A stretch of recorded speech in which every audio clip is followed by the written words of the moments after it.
Here you go. No, that's okay. Oh, you did. All right. Hello. Okay, so like this is super freeform. I don't know. Marcy kind of covered. I'm a dude who does YouTube and likes to fly and build things that are electric, and I like talking about it for people who are interested. So yeah, this seems like the perfect place to do that. If anyone has any questions, anything specific, or I can talk. I'm really good at talking. So anybody have any questions, particularly about like what I do or what I? Yes, you sir. I've been wondering What? you want to ask about My ASDF? favorite No, I'm voice gonna ask to do. about My Little Pony. Do you mean professionally, like in a movie or film, or like for YouTube? That's a really good question, and it's tough because I don't know. There's been so many. Ooh, see, I'm like, oh, I can answer questions, and then I'm like, I don't know. I like doing like a lot of the Harry Potter voices are really fun. Because it's fun to just do like the British accent and I enjoy it, but it's also a bit of a challenge because the British accent varies a lot throughout that movie, especially. So that project, the Harry Potter Impressions project, was probably one of my more favorite like videos that I did impression-wise. And second off, were you scared when you were that? Hmm? Were you scared?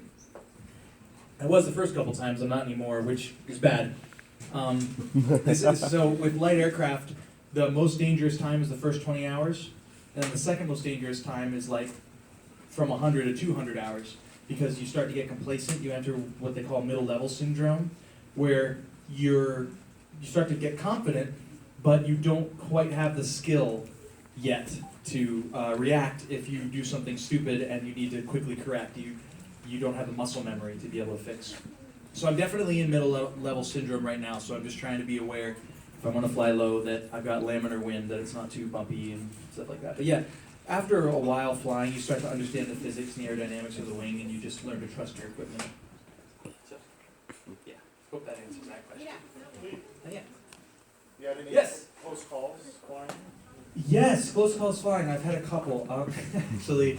So, the biggest risk with paramotor, the number one cause of death is drowning.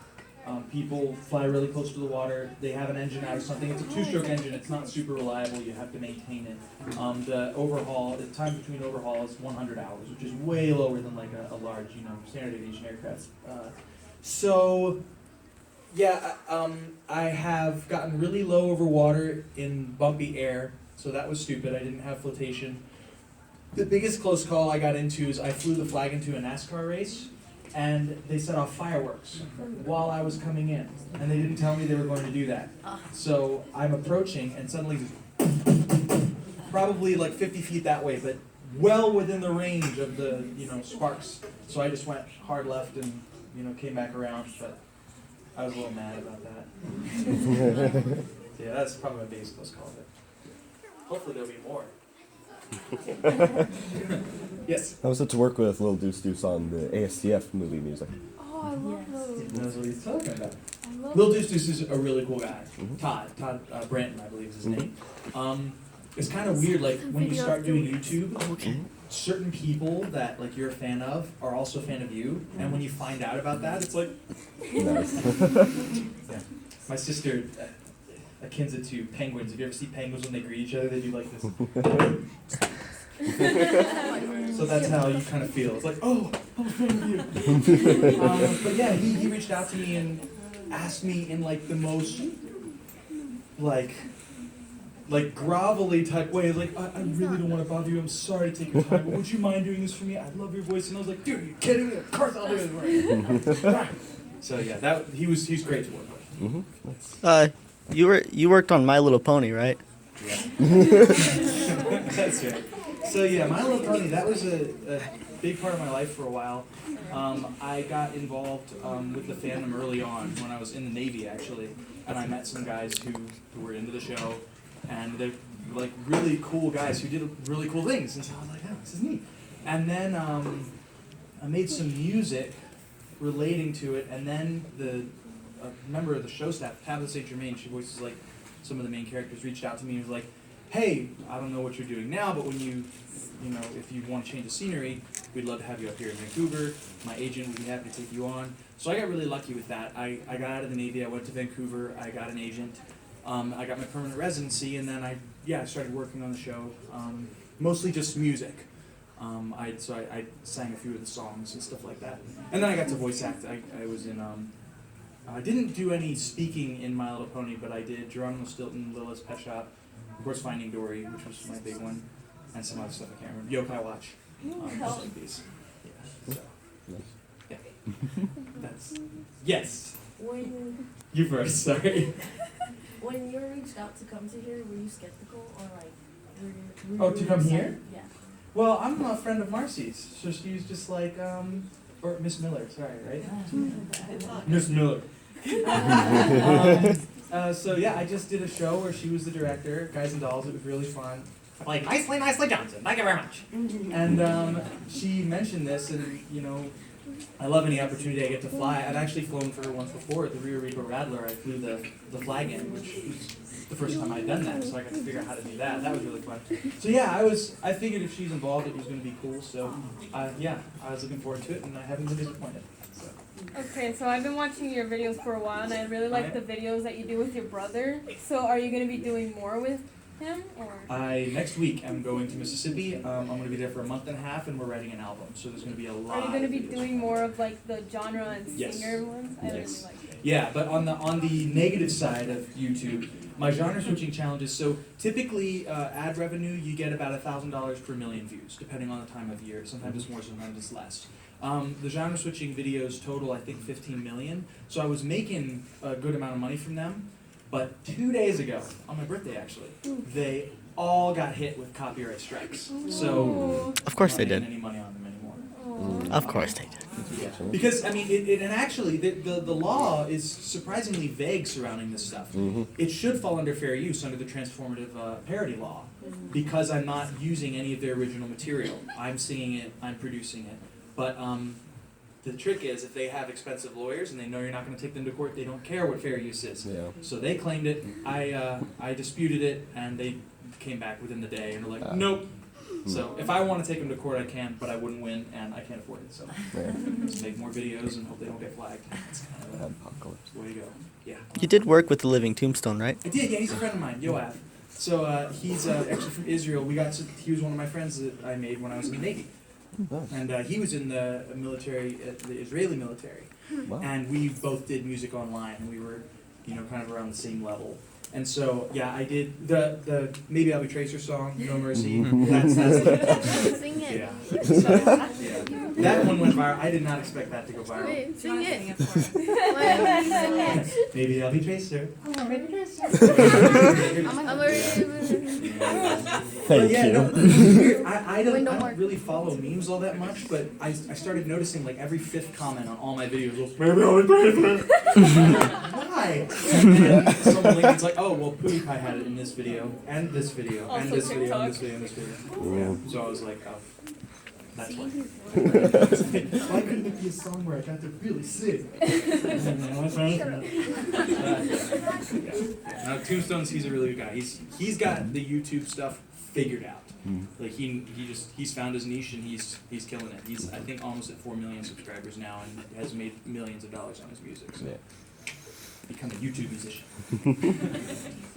Speaking of all like the memes, especially the Tracer meme, how do you feel about them? Because you seem to be pretty annoyed by them. It gets annoying because, truthfully, like it's more a ruse.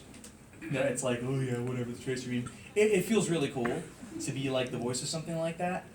What the annoying part of it is that some people who come to your channel only know you for that, and then that's like all they care about. It's like, I do way more than just that stupid line. So it starts out being fun, and then after like a month of every person saying maybe I'll be Tracer, then it starts to get annoying. Yeah. It's like, your favorite song, if you listen to it 10 trillion times, it starts to get old.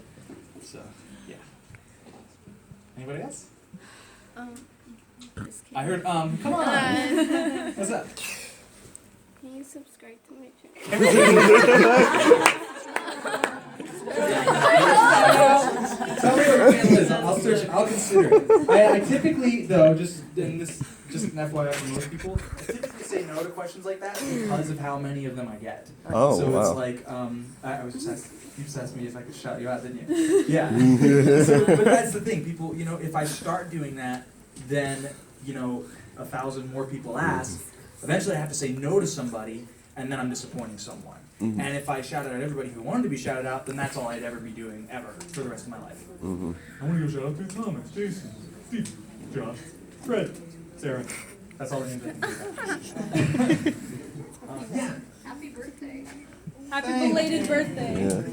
We shared the same birthday month. Hey! February. Pisces. I don't know what that means. I'm an Aquarius. I'm at the beginning of the month. Oh, I'm an you're Aquarius. The dawn Say hi to camera. Hello. How do you feel about fan art, and should I tag you on Twitter if I do give you fan art? Yes, and yes, I love fan art. Fan art's great. Some of it. Ooh, Most what if I do fan art of that Ed Sheeran one? Yeah, I don't know, man. This, I hate my videos. It's like, I don't like watching them. Like, I'll finish and I'll upload it, and then someone in my family will watch it, and I'll just be like, tell me when you're done. I'm kind of shy, which is weird, but you'll meet a lot of like entertainers tend to be shy in my experience, which I think is kind of odd. But I don't know. It's a different. It's different when you're performing or you're giving a talk than when you're one-on-one. And for some, it's just adapting to that, you know, situation. And it is easier to adapt to something like this because the experiences are generally similar. They're generally the same. Whereas one-on-one, you have to adapt to that situation directly. But yeah, it's okay to be shy. Everyone feels it at some point, I think. I know a lot of people that come up and are like embarrassed that they're shy, and it's like, I get it. Everyone feels it at some point. So yeah, that's so anybody bye. Yeah. Okay, so, you know, I'm in middle school, high school, I want to be a YouTuber for my career.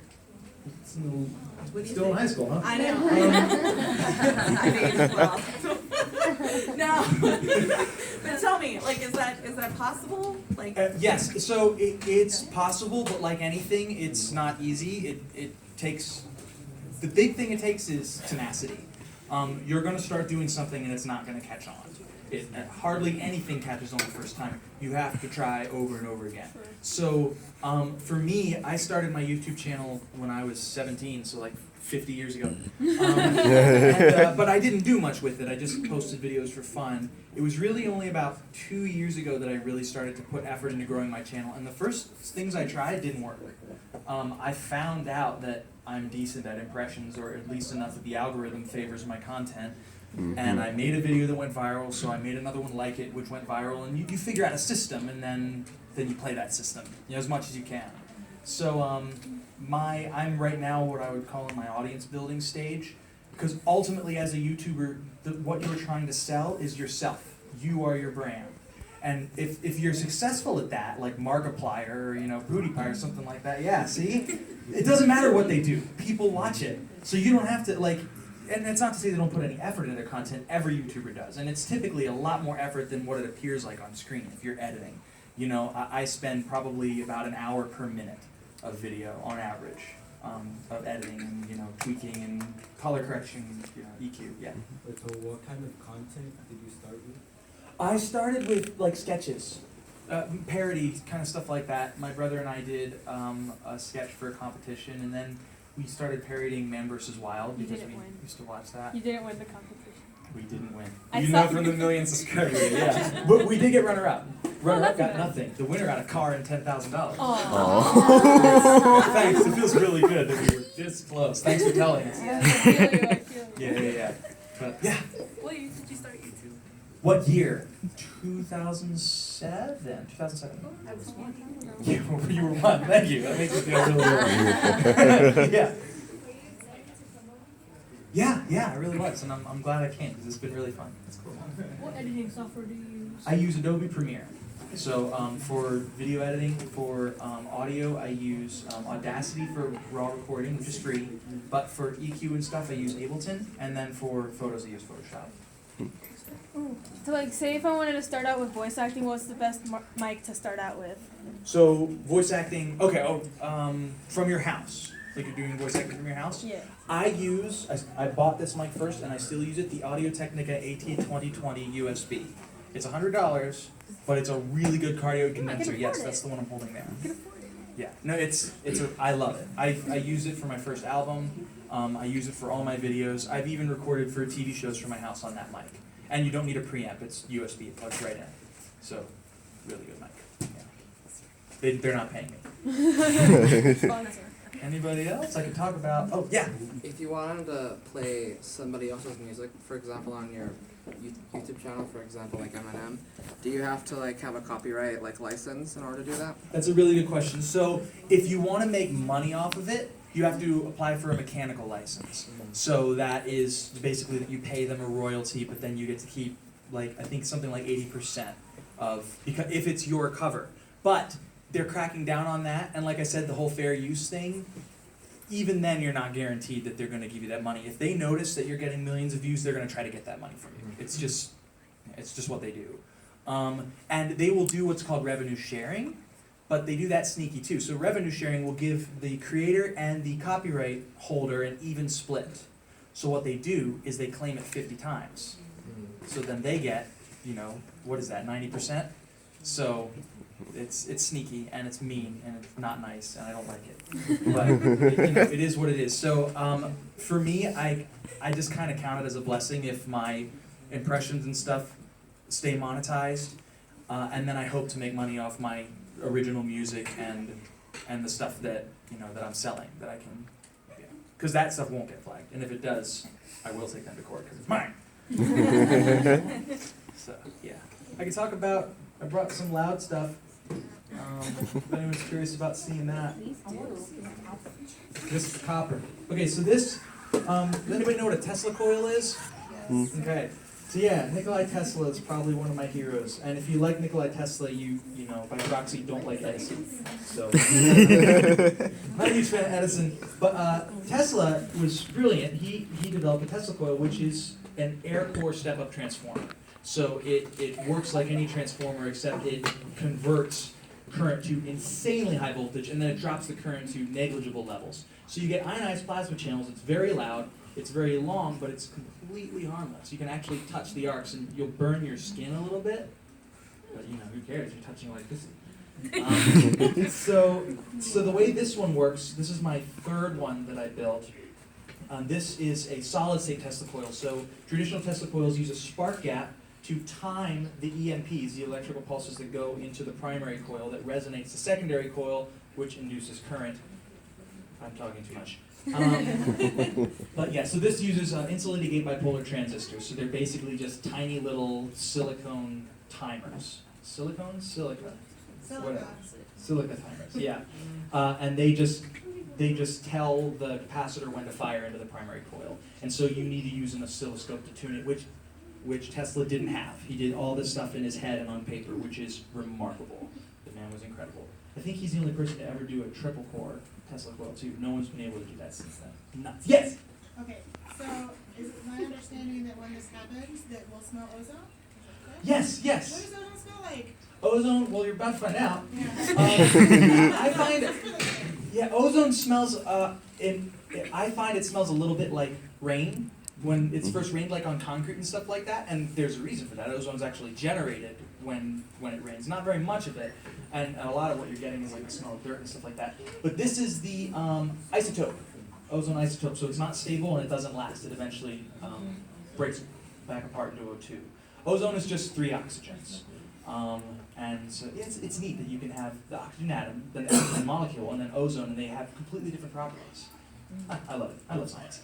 But anyway, so yeah, this is a 300,000 volt Tesla coil with about 0.5 amps. So actually, if we could turn the lights off, I don't know if that's possible, but we might actually be able to ionize these fluorescent light bulbs above us. And I'm going to move everything that can burn. Thanks, Trent.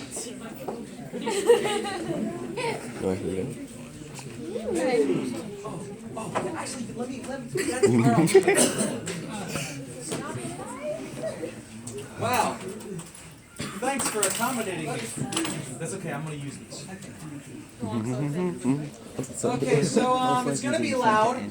I forget the pulse rate of this. I have a potentiometer set, but I built this a long time ago.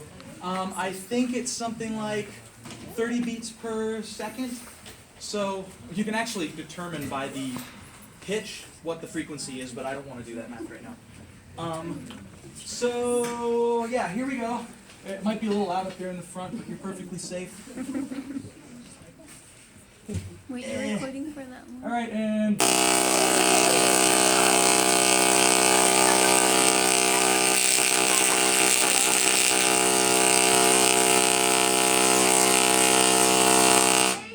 So there you go. Wow.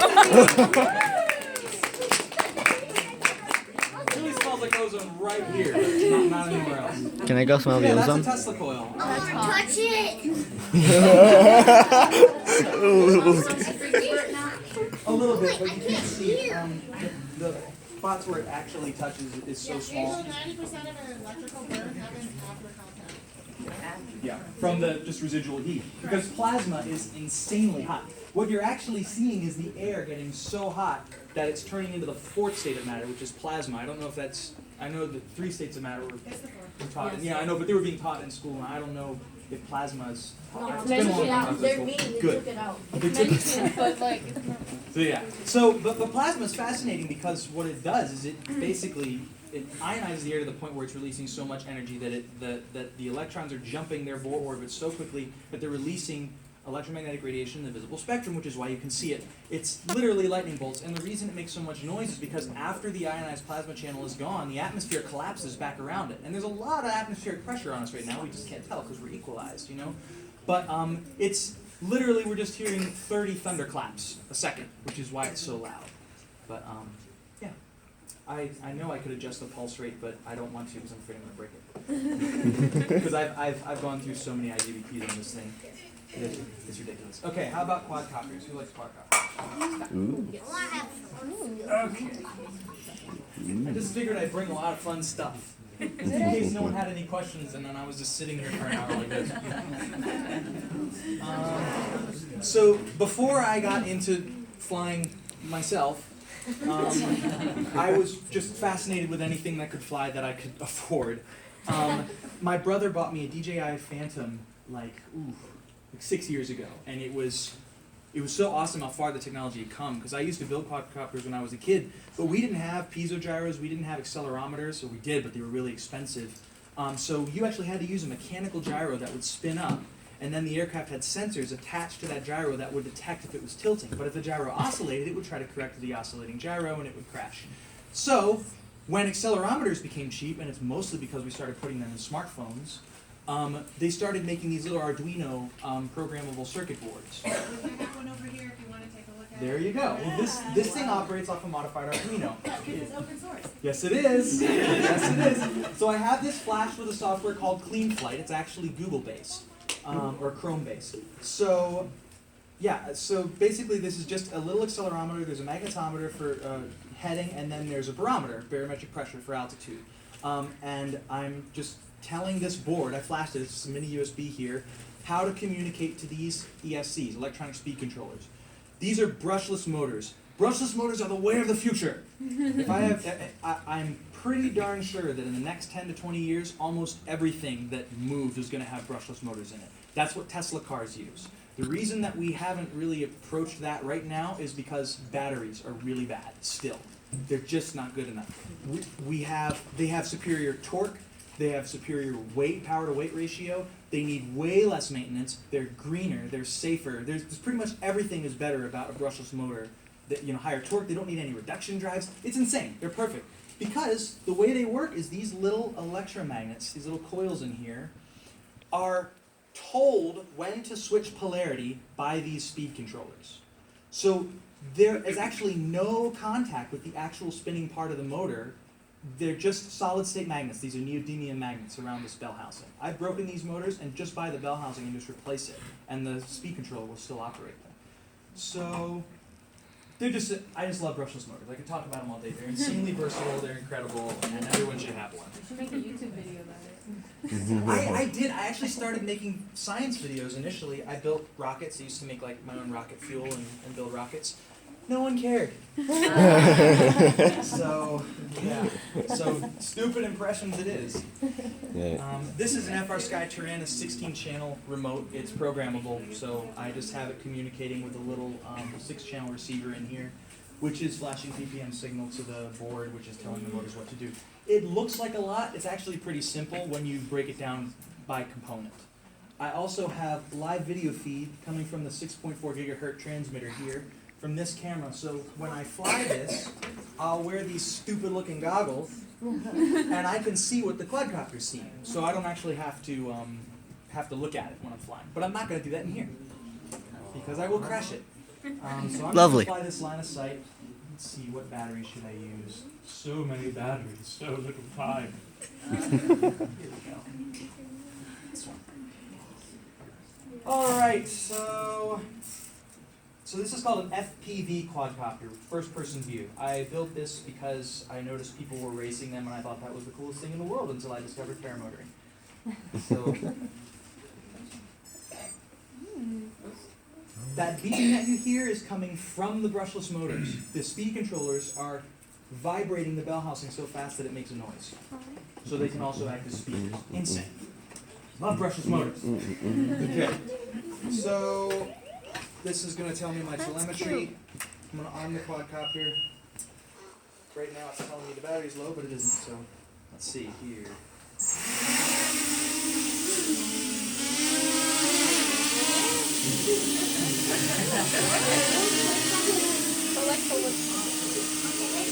So it's actually really fast. So what? How much does it cost to drive all my students? How much does it cost? Yeah, to drive all. It's free.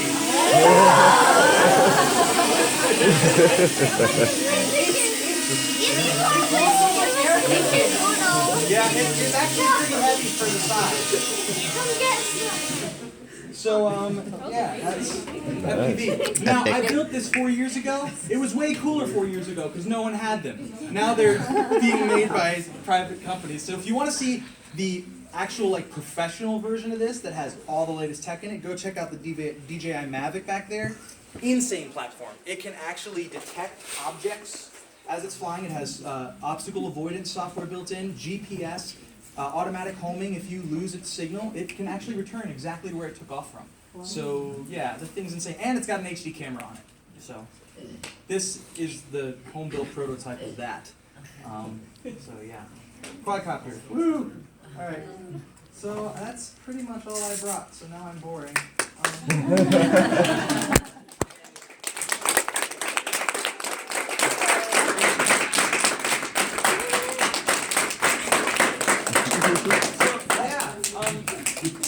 We do still have a few more minutes. We could do more questions. I could sing something or maybe show you a video. Oh! I love your singing videos. Well, what should I sing? Let the, All-Star. All-Star. Yes. Yes. All right, let's see if I can do it. Oh my God. That man over there. Mike. That man over there. Oh All the dear. mics off. This way, thank you. Yeah, Josie. Thank you to our theater department, by the way. Yes, thank you. This way, thank you. Oh my God. Let's see. All right, Smash Mouth. This is really hard. I like this voice like this. Somebody once told me the world is gonna roll me. I ain't the sharpest tool in the shed. Yeah, Smash Mouth.